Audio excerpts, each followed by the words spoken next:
Before the fear kicks in, make sure you subscribe and click that bell notification so you won't miss anything.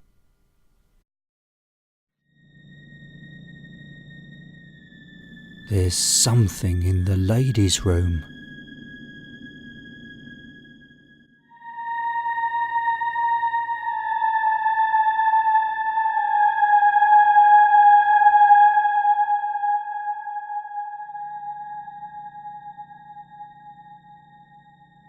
For the past 4 years, I've worked as a video editor at a woman's clothing company.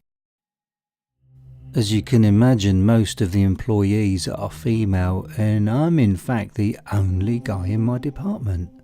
This leads to a lot of jokes and harmless teasing from both friends and co-workers, but the truth is, I don't mind at all. I hardly even notice.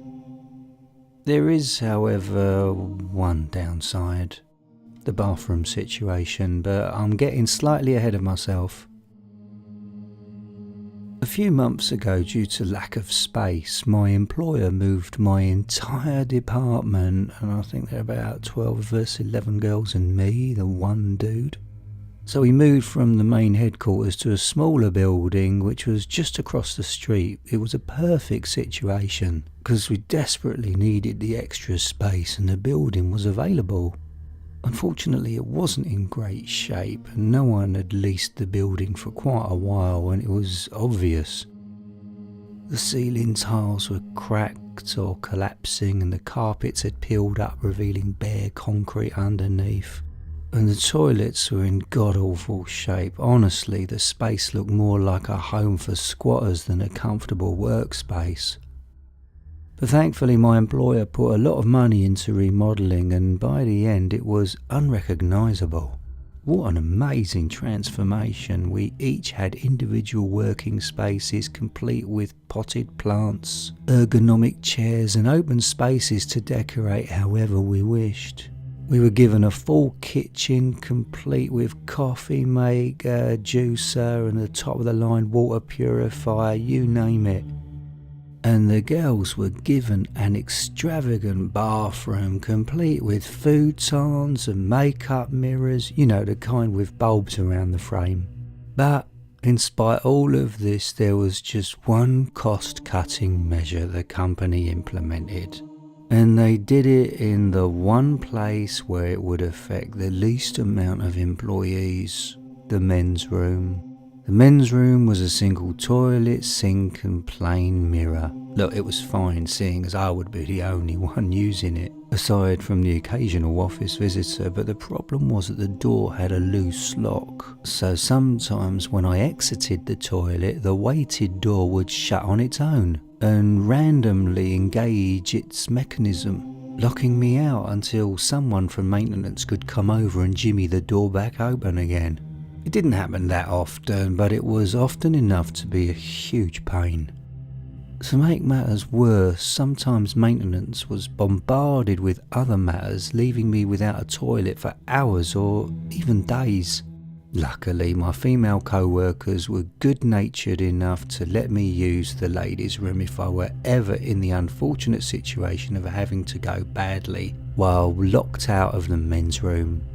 They said they didn't mind. If anything, they found it amusing. On the handful of times it happened, I would play it off light-heartedly, though really I hated it. It wasn't just because of my male ego, and it wasn't due to indignity or embarrassment. It was because using the ladies' room just felt weird. Like, weird in a creepy way that I can't really explain. It's as if when I was in there, I wasn't alone. I vividly remember the first time I ever had to resort to using it. It was on one of the days where the men's room lock had jammed that morning, and I'd gone nearly a whole day without using another toilet break.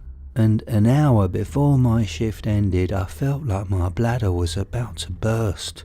My leg was shaking, my teeth were biting the inside of my cheeks, and my eyes were beginning to water. I realised at that point my options were to either use the ladies' room or find a bush outside. I opted to use the ladies' room, though it was actually a tough decision. My female co-workers promised they would guard the door to make sure no one went in while I used the toilet.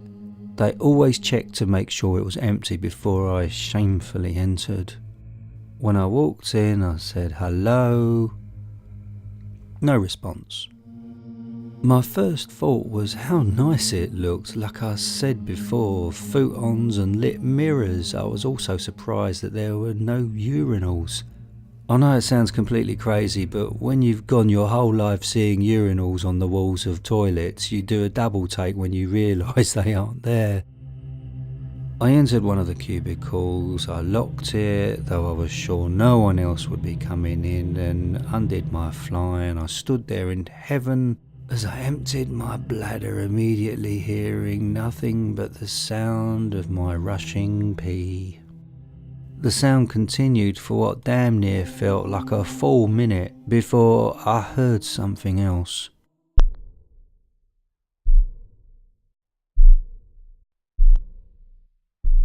It was the sound of light footsteps, then a squeak.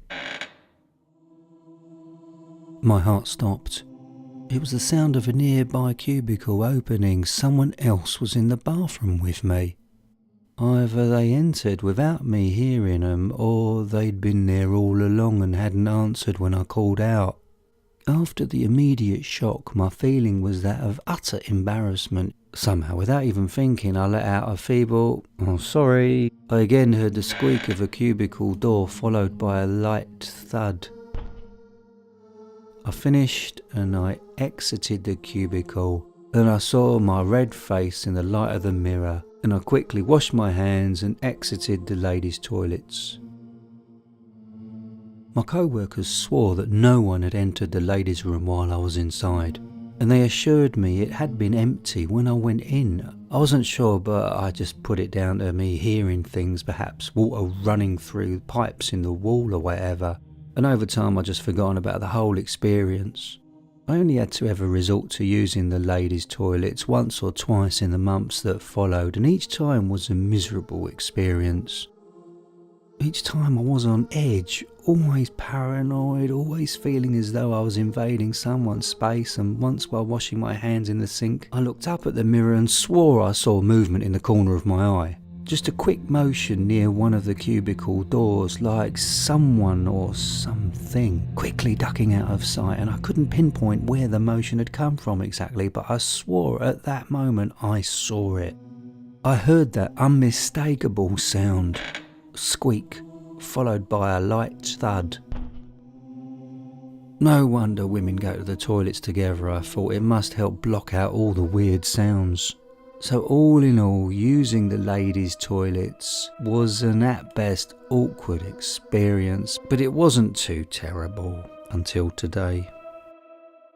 I seriously just got a cold chill up my spine just thinking about it. Today is the last day that I'll ever use the ladies' toilets again, and I'll make sure none of my co-workers ever use it again either, if I can help it. It had been a normal day, if not a hectic day. So much to do, a late lunch which I worked most of my way through, and I didn't eat that much as my stomach had been feeling a bit funny all day. I had a million deadlines to think about as I left the men's toilets around midday. It shut, it latched, I turned around, checked the handle, and I wasn't that surprised to learn that I'd just locked myself out. I sent an email to the maintenance and went on with the rest of my day, not thinking much about it. I soon realised that there was no way I'd make it home on time, especially when a last-minute project popped up an hour before I was supposed to leave. I felt a slight worry in my system. First, if I got home late, I may not be able to find a parking spot on my block. And secondly, I was dealing with quite a bit of indigestion and was feeling quite uncomfortable. So I worked as quickly as I could, hoping I would get out in time. You know what it's like, the days you want to get home early are the days you end up working the latest. So sure enough, by 6 p.m, the last girl had left the office. And I wasn't nearly finished with my project, so by 7:30 p.m, my stomach was killing me.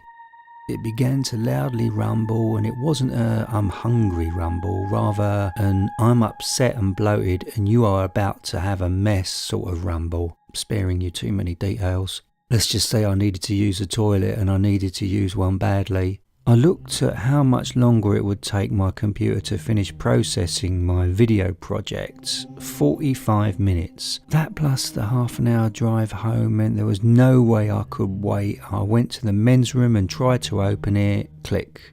Oh, right as expected. It was still locked and the maintenance had been too busy to fix it. I looked at the ladies' room and felt a twinge of nervousness for some weird reason, but shook it off and decided to head on in. Though the way my stomach was acting, I didn't really have a choice. I entered the ladies' toilets and quickly rushed into a cubicle, unbuckling my belt as I walked. Again, I'll try sparing you the details, but within 20 seconds of sitting down, I felt a twinge of horror. I began to hear footsteps. I listened closely, wondering if I was imagining things. Thump, thump, thump. No, it was unmistakable. I was definitely hearing a walking sound. Wait, not a walking sound. A crawling sound? My heart skipped a beat and my lungs turned to iron as I realised where the sound was coming from. It was coming from above me, directly above me. I looked up and the sound disappeared. For a moment I heard nothing but the heavy ache of my own racing heartbeat. Then, squeak. It was at that moment I realised I wasn't hearing a cubicle door opening. It was the sound of a ceiling tile lifting. As the tile directly above me slid open over so slightly, I know I saw it. My eyes widened and my mouth dropped open as I stared at something that was staring back at me.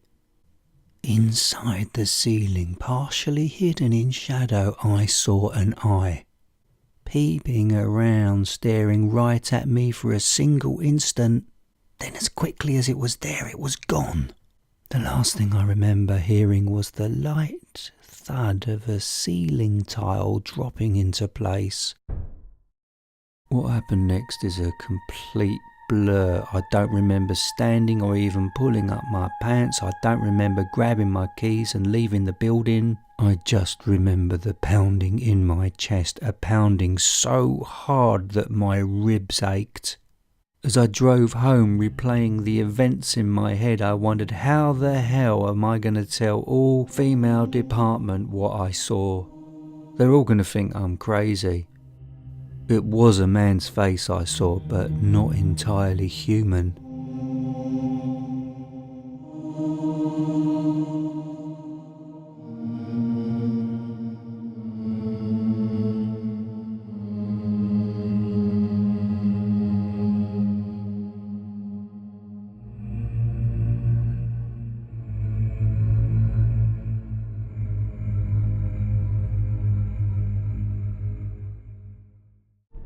Thanks for watching. Go check out my online horror shop, Clown Merchandise, to protect you from demons. Click the link below.